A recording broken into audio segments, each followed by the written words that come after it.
Dati, ako yung naghihintay ng message, naghihintay ng explanation, naghihintay sa taong matagal nang lumayo.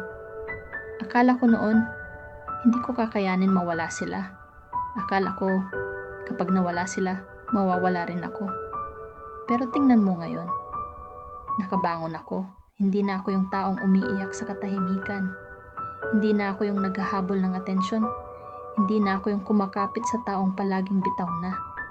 Ngayon, tahimik na ako, payapa na ako. Pero sila naman ngayon yung napapaisip. Sila yung bumabalik sa alaala. Sila yung unti-unting nararamdaman yung pagkawala ko. At ang pinakaiba, hindi na ako yung dati.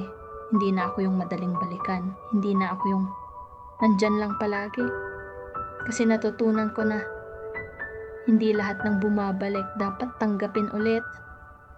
Minsan, ang pag-alis nila ang dahilan kung bakit ako naging mas buo.